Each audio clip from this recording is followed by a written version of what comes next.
Hər vaxtınız xeyir olsun xanımlar. Deməli, yeni xanımlar üçün qərara gəldim ki, fabirlik nədir onu izah edim və qarşıma bir ruçka vərəq qoydum. Deməli, xanımlar, bax, fabirliklə ilk öncə marketin fərqini anlamalıyıq. Niyə fabirliki seçirik, marketi niyə yox? İlk öncə, fabirliklə marketin fərqi ondadır ki, keyfiyyətdə. Yəni, təmiz, keyfiyyətli məhsulda. Düzdürmü?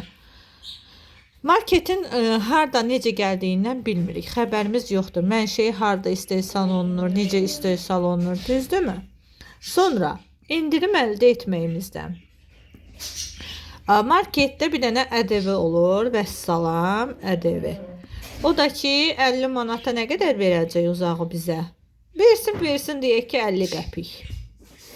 Düzdürmü? Amma biz fabirlikdən 40 manatlıq alış-veriş edirik, 33 manat qazanırıq, edirik 7 manat qazanırıq. Yəni 50 qəpik deyil də 7 manat. Fabirlik daha üstün oldu mu? Bəli.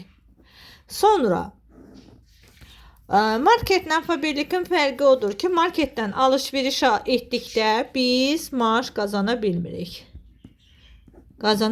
Amma fabirlikdən qazanırıq. Qazanmaq şansımız əldə edilir. Marketdən alış-veriş etdikdə hədiyyə qazanmırıq. Düzdürmü? Amma birlikdən hədiyyə qazanırıq.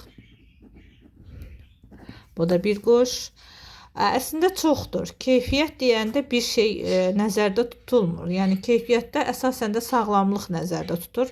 Marketdən aldığımız məhsulların gigiyenik, təmizliyi, istehsalı, hardan gəldiyi, necə olduğu bilinmir. Və plus da fabirlik məhsulları oksigenli məhsullardır, market məhsullarını tanımırıq. Yəni əslində keyfiyyətin arxasında çox şey yatır. Deməli, fabirliklə marketin qısaca olaraq fərqi budur. Biz fabirliki ona görə seçmişik.